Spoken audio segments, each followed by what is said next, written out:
The next thing I know, I was transported to this black space, this nothing space, and all those awful feelings I was experiencing just moments ago were vanished. They were gone. And I'm in this space and it's nirvana. It's bliss. There's no pain. There's nothing there. You just feel complete. And as I'm there, then I all of a sudden realize I'm in this dark tunnel and there's a light with a silhouette in front of it. That is out in front of me, and I'm floating towards this silhouette. I didn't know who this being was that I was floating, but I didn't have any fear. I was like excited to be reuniting with this being. I'm here today with Emily Kady, and in 2015, a near death experience shook her to the core, awakening her to the preciousness of life and igniting a fierce desire in her to uncover her life purpose and live it authentically, free from the confines of others' expectations. Emily, thank you so much for joining me today. I'm really excited to spend some time with you. Oh, thank you so much for having me, Tia. I'm so excited to be here. And in 2015, you had this transformative experience where you actually died and it changed everything about your life. Take me back to 2015. Tell me what happened. Absolutely. So, I was at my doctor's office for a simple procedure, and my doctor had to give me a shot of some medication. When she gave me that shot, I literally felt like instantly I was going to faint. Um, but it amplified the feelings of like being dizzy and woozy and disoriented. It was amplified by 100 from when I felt like I was going to faint. It was just really uncomfortable. And I remember wanting to say to my doctor, I need help, but my mouth wouldn't move. I also remember thinking, I got to put my leg between my head between my legs so I can get some blood to my head so I don't faint. I couldn't move. Nothing in me could move. My body was like paralyzed. The next thing I know, I was transported to this black space, this nothing space, and all those awful feelings I was experiencing just moments ago were vanished. They were gone. And I'm in this space and it's nirvana. It's bliss. There's no pain. There's nothing there. You just feel complete. And as I'm there, then I all of a sudden realize I'm in this dark tunnel and there's a light with a silhouette in front of it. That is out in front of me, and I'm floating towards this silhouette. I didn't know who this being was that I was floating, but I didn't have any fear. I was like excited to be reuniting with this being. And I think I think of being here in this earth realm, this 3D realm, as a single woman walking in a dark tunnel with a light and a silhouette in front of it. I would never do that here. Not knowing who the person is that I'm approaching in a dark alley or whatever it may be. I was like, I would never do that here. I wasn't thinking about that while I was in my near-death experience, but I think that that's just crazy. I was like so excited to be reuniting with this being and at peace with it. Then I realized as I was moving towards this being, I was like, oh my gosh, I'm transitioning. I am actually dying right now. And the moment I had that thought, I thought, oh my God, my mom, my dad, and my sweet dog Buster are going to be devastated. How are they going to be able to manage or handle this, understanding that I had passed away? Right away, I thought I could connect to being concerned to them and their grief that they were going to have, but I didn't have any grief for me. It was a weird place of feeling detached from my loved ones and completely whole within myself. Like I didn't have to, I don't know how to even explain it. All I know is I've always been an empath my entire life. And my entire life, I could feel everyone's feelings, whether it was good, bad, or ugly. I could feel it. Their energy fields would merge into mine, and I knew what they were experiencing. And here, I was detached and I knew they were going to have great grief, but I didn't have it and I didn't feel what they were about to experience. Then, so to me, I was like, oh my gosh, I feel whole for the first time in my life. Like I am whole. And then I saw this three timelines, which they look like thermometers with the liquid mercury in them, and they were stacked. And each one showed me the liquid mercury was showing me how long my loved ones were going to be in crippling grief. And I knew it wasn't going to be for the duration of their life. I knew it was going to be for a short period, but they were going to be okay. And at that moment, I was like, okay, I'm ready. Let's go. I also want to acknowledge that I had no clue what was going on with my physical body. I was like done. I was like, I don't care what's going on with my body. I'm ready to go. I'm ready to transition. So at once I made that decision, okay, I'm ready. Out of nowhere, this force came at me and it pushed me back down the tunnel into my body. And it was like going backwards. Um, I came back into my body and I didn't know who I was. I had like amnesia. I didn't know who I was. I didn't know who my doctor was. She was yelling my name, Emily, Emily, are you okay? And I'm like, who's Emily? No connection at all. I also felt very limited. And it's in the spiritual realm, everything's expansive. There's no limitations. Um, and here I was forced back into my body, and that felt really uncomfortable, as well as the walls of the exam room were confining. And it was this stark white room. Whereas in the spiritual realm, it's just, um, now I didn't go, I just dipped my toe into it. So I didn't go beyond, like, I didn't connect with the being that was waiting for me. I just was in that in between space. But as I was in that in between space, there was nothing to confine me.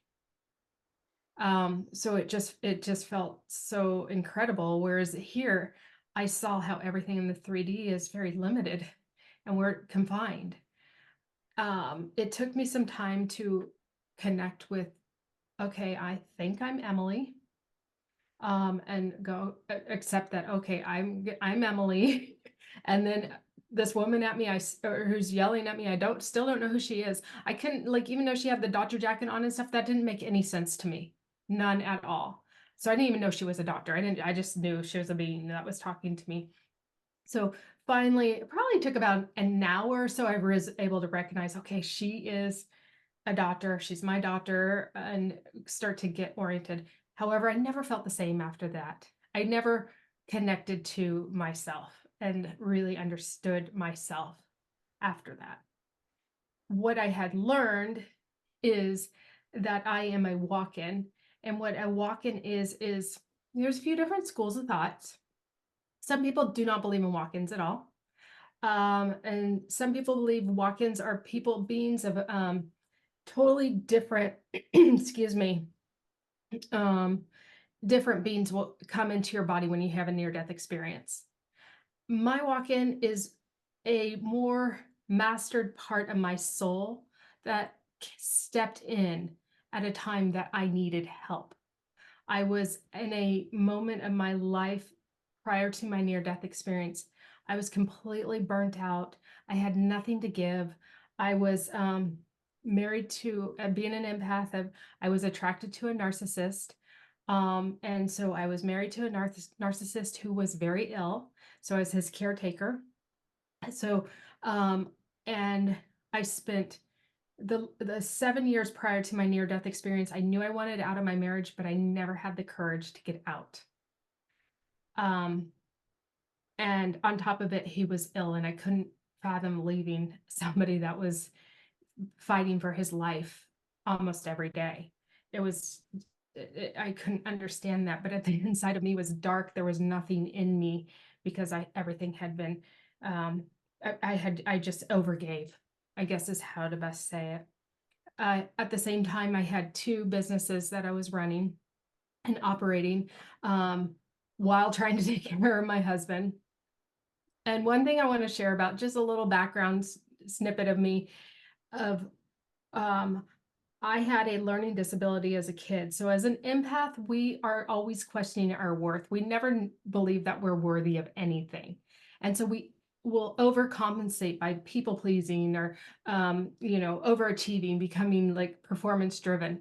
And so I already had that ingrained in me to do that, to be an overachiever. And then on top of it, I had a learning disability. So I had to overcompensate for my sensitivities as well as my learning disabilities. And so I really lost sense of who I was. I had no clue who I was prior to my near-death experience because I had lived my whole life for everybody else's expectations. And I can't put any blame on anyone. All I can do is blame myself. That's all I can do because it's my journey. And it was my journey to learn and um, to experience and to grow from. So in that, but the reason I share all of that with you is my soul was so tired that at the moment I had my near death experience, my original occupant soul transitioned. She went to rest. She couldn't figure how to get out of the mess that she had created for herself. This mess was massive and it was a dark, heavy burden. So that original occupant left, and I had a new, more mastered aspect of myself step in to help me navigate out of this mess. And within 6 months, I had divorced my husband. I had, within a year, I had closed down my businesses and I went into complete hibernation because as a walk-in, I didn't know who I was anymore. I didn't connect with anyone. That walk-in enabled me and gave me the gift to be able to see things differently, even though I didn't totally connect with it, but I knew I wasn't connected to my husband. It was like easy for me to walk away at that moment, whereas before I couldn't. I would never have left him. At the same time, I had businesses that I was running and operating, and they were sucking my soul dry. I had nothing to give in those businesses, and here I was like, okay, well, let's just close these. Let's close them and move on. Move on to what? I don't know. As I went into hibernation, I had a job. I wasn't not working. I didn't never had the luxury to just sit back and do nothing. We still have to pay our bills and whatnot. And I got some jobs and those doors would close on me because they weren't aligned with my soul purpose. So my walk-in said, it came in and it was like, well, you have a purpose here, and going down this path that society has said you're supposed to do, the American dream of get married, have your 2.5 kids, have your job, all of this, that's not for you. Doesn't mean it's not for everyone, but it's not for you. You have a different purpose and we need to get you aligned with it. So it took me years. It's not an easy one, had my near death, I had the spiritual waking, everything was hunky dory. No, it was like years of acclimating to this new soul and understanding what my purpose is. Yes, I had a spiritual awakening. I've always been spiritually connected to the spiritual realm as a kid, but as after my near death, it was amplified. Everything came in so much easier for me. My connection to the spirits, it's like I can talk to them like you and I are talking. I can hear them all the time. They're always talking to me. Sometimes I feel weird because I may respond to them in public because I hear them talking to me, but they're they're more real than you and I are in the spirit realm.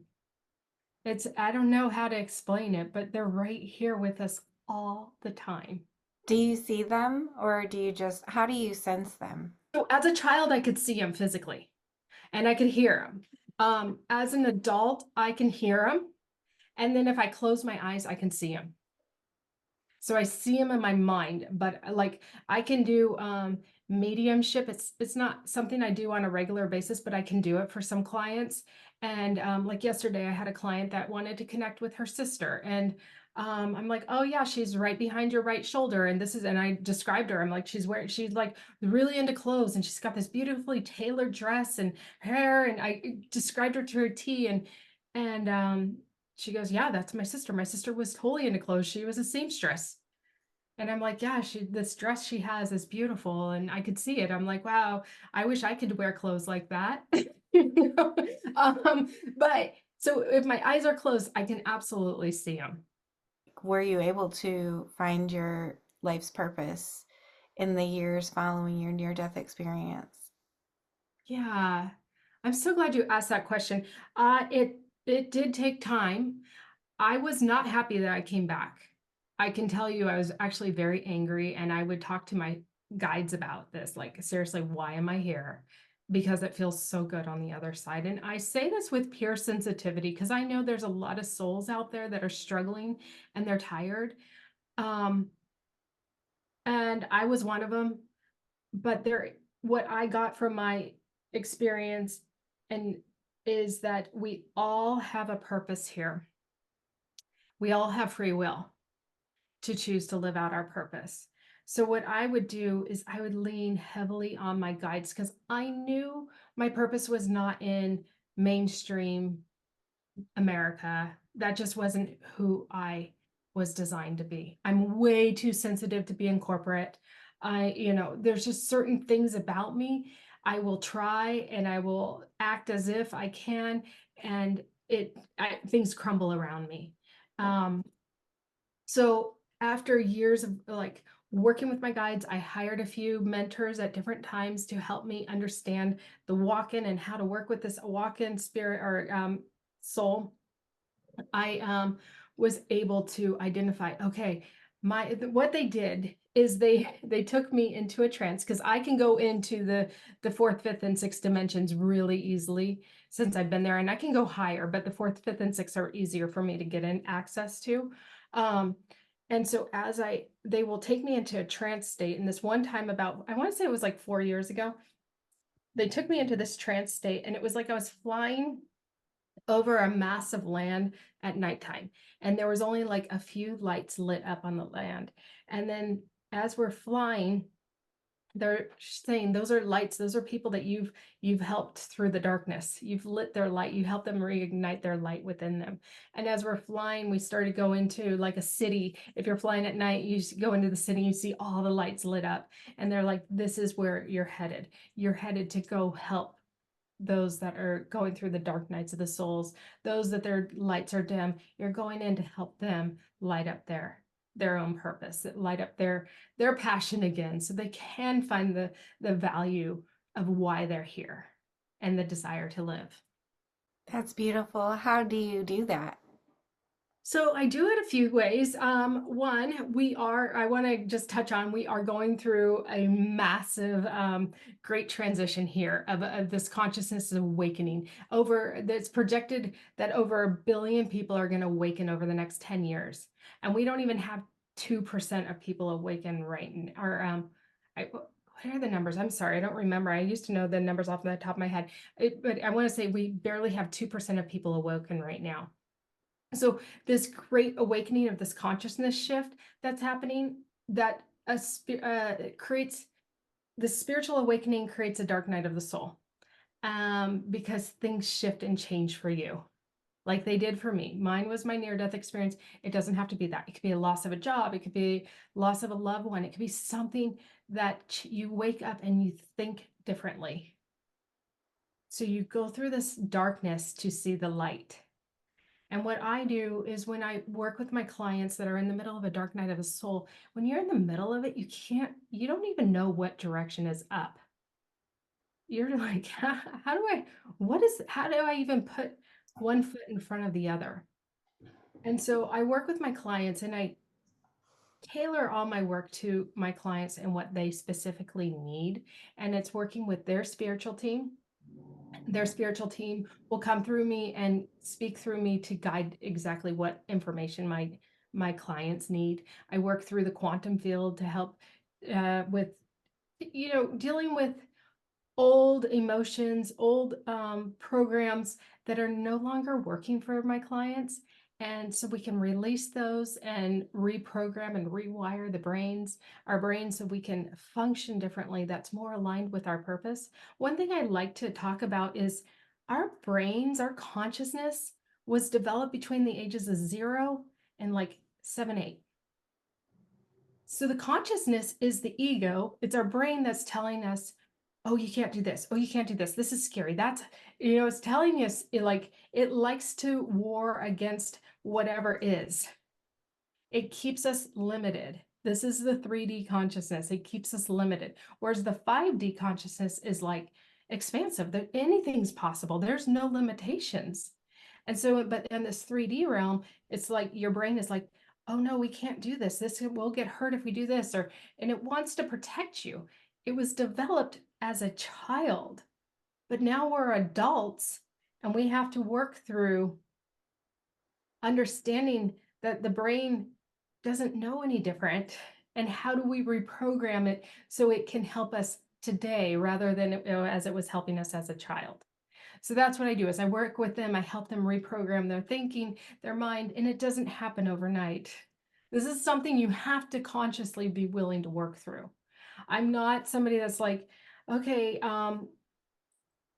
everything happens really easily, and it's a process. It's a reprogramming. Mine took years, but I was willing to do it because I knew the other way didn't work for me. I knew the other way just kept like dimming my flame.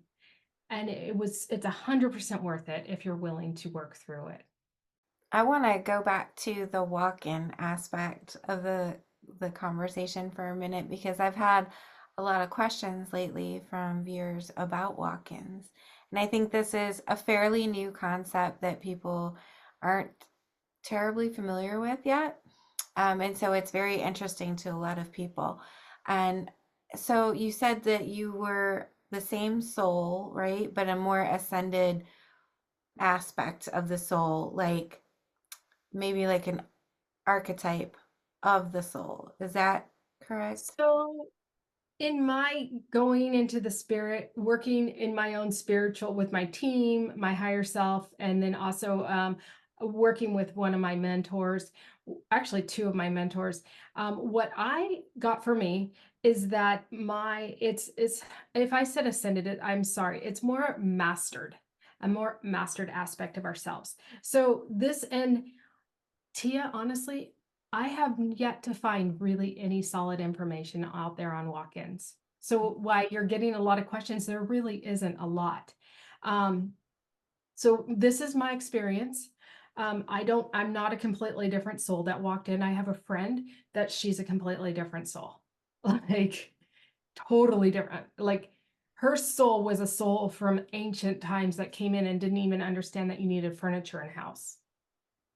It's a completely different, like I understood, like I could still connect with certain aspects of this reality. Um, but mine, yeah, it came from, so without getting too confusing, we have our spirit, and our spirit is our true essence. Our spirit, the vibration of our spirit is so high that it cannot come down to earth because the earth vibration is so low. So the spirit creates souls, multiple souls, not just one, multiple souls. That's on different galaxies, there are different places for experience and to ascend as well. The spirit wants to ascend. Um, so it has to have these experiences. So my spirit in this case created me and my consciousness, and my consciousness is here. I have other souls in different, consciousness. I don't know enough about that, but I have other souls. But my current consciousness is here. So this consciousness, and this soul, my original occupant could not continue on. And so I had a soul from a parallel life step in. Does that make sense to you? I know it's confusing. No, it does make sense. So is this kind of like when people are speaking about their past lives? Is this along the same lines? Yes. Okay. It is because another weird mind twist is all of timelines are all at the same time, past, present, and future. We're all at the exact time. So and that is, again, I'm not somebody that is a scholar in this, but I've studied enough to know and believe that we are all at this present moment. Well, not only studied, but you actually had an experience. So I'd say you're a good person to learn from. Yeah. And I've heard that from a lot of near-death experiencers that their past lives, they were maybe like a little bubble or something, and they could dial into it and read the entire life, but it's all just happening right now, right here. There is no other place or other time. It's all just dimensions of our mind, really, frequency and vibration. We are so complex. We are so complex, and I don't think any of us will really fully understand it until we actually transition and go back. Right. Yeah, no, I agree. I don't think we're even if we were presented with the information to understand it all, I don't think we could comprehend it I with agree. the limited minds, the limited brains, the limited experiences that we have. Right. Well, our on average, our brain only accesses it, what, like 10% Yeah. of it's only capable to access 10%. I mean, can you imagine if we could access 100%? Right. Yeah. And so what is that other 90% for? Right. Who knows? I I guess think I maybe, think the other 90% is what is well, I don't know, but my guess would be that that's in the spiritual realm you have access to that because there's nothing to limit you at all. yeah, limitless, right? Mhm. That's a good word. I think a lot of near-death experiencers use, and words are also fall Limiting. short. They fall short. They Uh, do. but limitless, I think, is a good word that I hear often about who we really are and who we realize we are once we die. So, are you afraid of dying? Not at all. I am like so excited for the day that I can transition. Um, I Death is so beautiful. It feels amazing. And this is the thing. I know you lost somebody you love so much, and I know it's painful back down here because we we have emotions. We as souls came to earth to experience the full array of emotions. And losing somebody near and dear to you is painful. And I mean, I've been there and it feels like you lose your soul. Um, and it takes a moment to get yourself back. But for that person that's transitioned, it's amazing. They're out of pain, they're no longer suffering, whether it's a mental, just the mental suffering. It doesn't have to be a mental illness, just the mental suffering of being here on earth can be very uh, exhausting. I have the deepest respect for those that are grieving. I've grieved. um at the same time understanding and being rejoicing for those that have transitioned. um and it's an interesting thing because I don't ever want to sound callous. I sometimes and this is my own judgment that I'm working through, but sometimes I hear near death experiences and people are like, "Oh, your loved ones are always with you." Yes, but they're not. It still hurts. Hmm. I think it's important to acknowledge how lucky are we that they are still with us in spirit, but we're still a human. And they can't be at the family get-togethers or whatever it may be. They're not in spirit. So I am not fearful for dying. I am excited for the day that I get to, but I do still care about my loved ones and I'm not going to do anything. I know I'm here for a purpose and I know I have to live out my purpose. This is the other thing. I did not want to be back here, but I was told if I chose to cut my life off short, I would have to redo this life again to learn my lessons and to live out my purpose. And I do not want to do this life again. So I'm like, all right, I'm at least halfway through. Let's just keep going. And let's go as hard as I can to really like make sure I learn my lessons and do what I'm supposed to be doing. Absolutely. And I like what you brought up about, where the message that these stories bring across is that, hey, we never really die. we're eternal spiritual beings, but it is a fine line, like you were talking about. We do still grieve. We miss the presence of our loved one in our life, whether Mhm. we know they still exist, whether we know, that they're happy and they're in peace. It doesn't really, it does matter, but we are still going to miss them. So that's an important point to make, that grief isn't something that should be rushed or Never. disregarded. We should Mhm. feel that completely. And I pushed it away and I tried to uh, escape the grief, and it made it worse and it made it deeper and it made it longer. And so I think it is important to move through the grief instead of trying to dance around it. So thank you for Yeah, bringing that up. and I want to just bring up something because if any of your listeners are in the middle of grieving someone they lost, there is so much help out there and ask for it because the grief can be such an overwhelming feeling. And it can be overwhelming even on the sides that you start to smile again and you feel guilty. But to seek a therapist, seek help to help you navigate through it is so important because if you do like what you're saying, Tia, you were trying to stuff it and just act like you can get through it or whatever it may be. It amplifies it until you deal with it. So it's really important to seek help. It's always there. It's not like you can pretend that it's not there, but it's always there and you're always feeling it. So, but on Mhm. the other hand, these stories tell us that we will not actually ever die, our being, our consciousness, who we truly are. And that's really exciting because, we can, our traditions here, in the United States are, um, there's a lot of them, but there's one that says that you may be punished. And what do you think about that?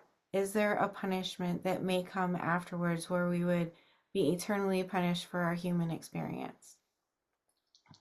So this is an interesting and very controversial question. This is my experience as a medium. Um, some people do go into I'm not Catholic, so is it purgatory? Is that what it's I called? think so, yeah, purgatory. Okay. And so that's like that punishment. They're in that punishment state for that belief. And I have read people that are there and they are basically in hell. And the thing that I can see is they can choose to come out of it, but they have put themselves there. They are ashamed of what they did in this lifetime. And and so I will work with them and their loved ones to have their loved ones, if the loved ones are ready to forgive them, to work with them so that they can know that they can move on from that state. I believe our minds are so powerful that we create what we want, whether it's here in the 3D or on the other side. And speaking about grief, um, you were able, you left your husband, you got a divorce, right? Hmm. But he did end up passing away. Is that correct? He did. Yeah, he did. Yeah. Did you have any connection to him still when he passed away? Yeah, so when he passed, and I grieved him. I mean, I really truly loved him. I hated having to leave him. But I had to. It was just a toxic relationship that was very codependent. What I wasn't helping him any, wasn't helping myself. Um, and unfortunately, he passed probably 2 years after we separated, and it was tragic. It was, I mean, he was sick, but he had a tragic accident. Um, so it was unexpected. And he came to me one night. So what happens after we pass is we go through a life review. And it doesn't happen immediately. It can take a year and a half, 2 years before you start to go through it. And at one point, um, my husband, our ex-husband, had actually shown up in the middle of the night. He woke me up in my sleep and was hovering just like a foot above my face. His energy was really heavy and dense, and it just felt awful. And so as he was hovering, I'm like, what are you doing here? You have to leave. I was trying to protect my energy, and I was like, why are you here? And he's like, I'm going through my life review. I need your forgiveness. I am so sorry.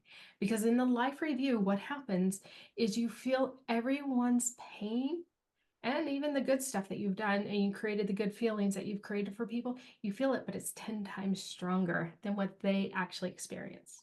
So my husband was feeling the pain he had caused me 10 times stronger than what I actually experienced. So he came to apologize and ask for forgiveness. I am a true believer in lighting a candle. I lit a candle and let it burn for as long as the candle burnt. And I actually connected him with a spirit guide to help him heal in the spirit realm. So I introduced him. I called in one. She's not my guide. She's an ascended master, Kuan Yin. I don't know if any of your listeners or you have ever worked with her, but she really is an amazing ascended master that works with people that have gone through a lot of trauma in their lives to help them navigate. So I called her in and I introduced my ex-husband to her and I said, please work with her. She's going to help you. And so she helped him ascend and work through his own trauma that he was still working through. But meanwhile, he said, can you please work with my son? So his son, I had helped raise for 15 years. And so he's in his 20s at the time. And he said, can you please help me with my son? So the next day, his son actually called me. It's like, hey, I just need to see you. I haven't seen you in a while. Can we go for lunch? So, meanwhile, this shows that spirit is working on the other side to help connect dots and help bring healing here on earth for their loved ones. So, we may not see it. If I wasn't a psychic medium and know that Greg, my husband, was here with me in the spirit, and Austin just called me out of the blue, I would have been like, okay, hey Austin, yeah, let's go. But I could connect the dots and I see it happening. I had another experience I want to share real quick if that's okay. Yeah, we have plenty of time. Okay. So about I don't know, 5, 6 years ago, one of my neighbors committed suicide. He was a younger kid. He was probably in his early 20s and he had a lab.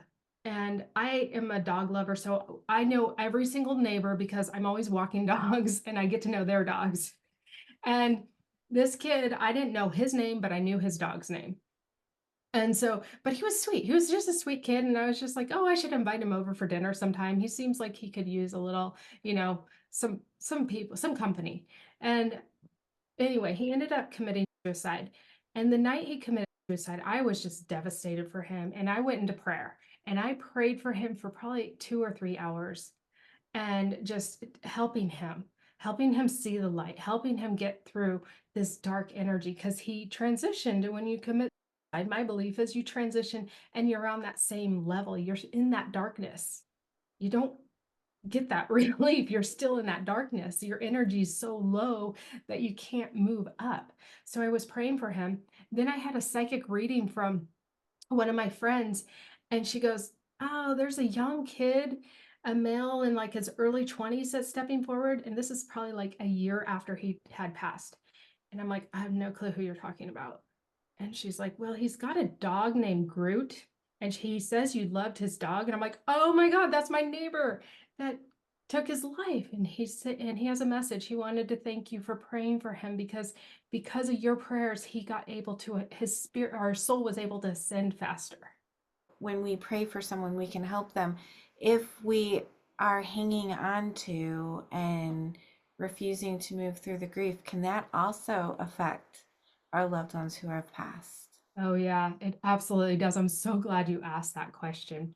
Yes, because if you remember back in my experience, I needed to know how long they were going to grieve for. I needed to know that they weren't going to be stuck. Um, if they were stuck in that grief and didn't allow themselves to move on, then I wouldn't have been able to. It would hold me back from where I needed to go. Oh, from your own experience. Yes. Okay. That makes sense now, coming all together. All right. I'm so glad you asked that because I've never tied that in. But yes, that was what my soul needed for them, but it was also for me so I could ascend.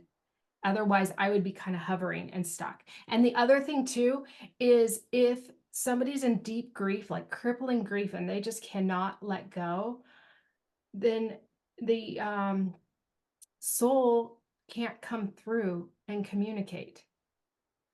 Like I've had people come to me and they want to have a reading and they want to connect with their loved ones on the other side, and they're in such grief that their energy and their vibration's so low that their soul, their loved one can't connect. So you have to work through it to bring your vibration up so that the energy can come through. Yeah, so is it like a force field around them that's preventing their loved one from getting through? Because I think their loved ones are probably trying to give them messages like, hey, I'm Oh, okay. yeah, absolutely. They are. They are always giving messages, but it's harder to recognize it if you're in deep grief, and it's harder for them to actually give a direct message as well. What tips then do you have for people if they wanted to try to communicate with their deceased loved ones, or if they wanted to try to heal their grief? How can they start doing that on their own? If you want to connect with your loved ones that have transitioned, ask them to give you a sign. Ask them. One thing I love to do when it's one of my loved ones that has transitioned and I'm missing them, I will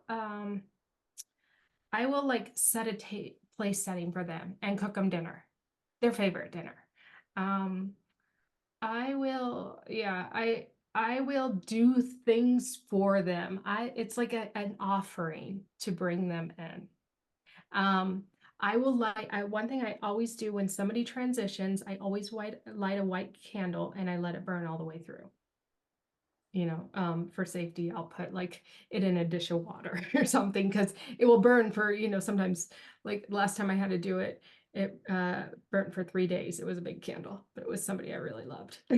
But and I do that and I send them off. I like allow them to just spread their wings and go. I always have a prayer. If there's some unfinished business, I will just communicate with them with that candle and just ask for forgiveness if it's something I did wrong. Um, and so I will do that. As for moving through grief, everyone is so different. For me, what I do is I just unapologetically grieve. I don't care what anyone thinks or says because as an empath, I've felt grief my entire life and I didn't know it. And I felt how debilitating it can be.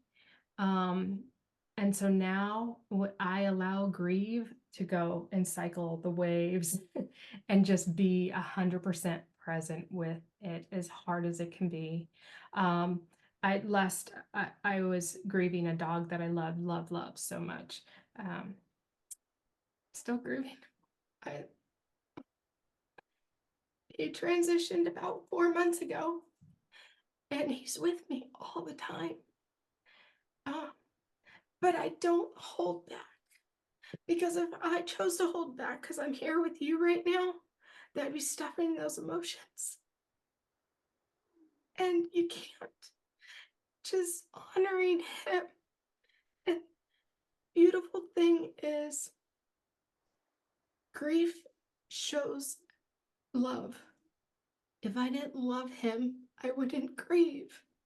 So what a beautiful gift to have this and to have him. So I think that's the biggest thing for me about grief is just honoring yourself and honoring the emotions. And it's a wave. It comes and it goes. And don't ever feel bad those moments you feel good. Your loved ones on the other side want you to feel good. And so, would you say that dogs, cats, our pets, do they go to the same place we go to when we die? They do. Yeah. And they wait for us and they greet us when we transition back. I have dogs that come through. Well, my pups come through all the time. Like every morning, they're like snuggling me in bed and wake up to them like in the spirit realm. They're like there with me. I'm like they're with me. Um, but I have readings with clients all the time, and dogs and cats will come through all the time. Um, that bond is so powerful. And I believe that our animals actually do reincarnate and come back to us, especially the ones that we really bond with. And they're here to show us lessons, life lessons. We all have lessons, and animals have a gift to give to us, and they're here for a small chapter of our lives. But that chapter, if you really understand the lesson that you are to learn from them, can be really powerful and help you move through this lifetime with more ease and more understanding. Why do you think this experience happened to you?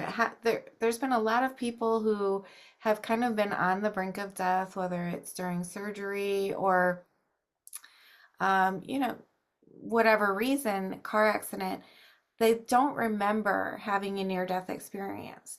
Why do you think you were gifted this memory of your experience? That's an interesting question. I really like that. Um, and what a great way to phrase it as gifted this memory, because it is a gift. Uh, I would think I was gifted this memory for my purpose to really help those that are in the dark space, to help ignite a light within them, that there is more to what our lives present in this, 3D construct. Um, and and I feel very grateful that I had this experience, and knowing that I can see it and I can feel it and I can access it on a regular basis when I sleep at night. I always tap into the astral realm just so I can really connect with the spirits. Um, so yes, I think that is why I was gifted this experience of being able to remember it. If my viewers wanted to reach out to you, how can they find you? Yeah, they can find me on my YouTube or Facebook or Instagram. That's Emily Kady or excuse me, Emily Kady Spiritual Medium, as well as my website is emilykady.com. And it's Kady is with a D, not a T. And I'll link that down below for anyone who wants to find you. They can just easily click there and be taken right to you. Do you have any Great. last positive messages for my audience today? I do. I have a quote I want to share. It's my favorite quote that I live by. So, do you know who Dolores Cannon is? Oh, yes, Okay, definitely. she's one of my spiritual mentors. I have been working with her for years. I've read almost every single one of her books. Absolutely love her. But one of my favorite quotes that I live by every day is, "There are no limitations unless you create them. Anything is possible, and you are only limited by your imagination." So anything is possible for any of us there. The other thing I love to say is, when you think you're imagining, you're making something up. It's when you make something up, you're making something and then you look up. Spirit is actually giving it to you. Oh, wow, I love that. Manifesting with your imagination the world that you That want you want. to see. I guess does it have anything to do with frequency, the vibration that you're Everything has something to do with the frequency. Yes, because if you're the frequency, the higher it is, the easier it is to connect with the spiritual realm and start to manifest a lot faster. Emily, this has been an absolute pleasure. I've enjoyed this very much, and I want to thank you so much for taking the time to come on and discuss your experience and your wisdom with us tonight. Thank you so much, Tia. It was so much fun to be here. Thank you for being here. I just want to tell you how much I appreciate you being here and supporting my channel. If you haven't already subscribed, please consider subscribing if you enjoy near death experiences and other spiritually transformative stories. It helps the algorithm know that this information is useful and push it out to more people. And that's the goal, to get as many people to know that we are eternal spiritual beings and that we never die. Our bodies might die, but our essence will never die. And I want people to live with less fear. Let's all spread the word. Like, comment, subscribe, share, hit that little notification bell so you get all the notifications when my videos post. Thank you for all of your support. I'm sending love to you.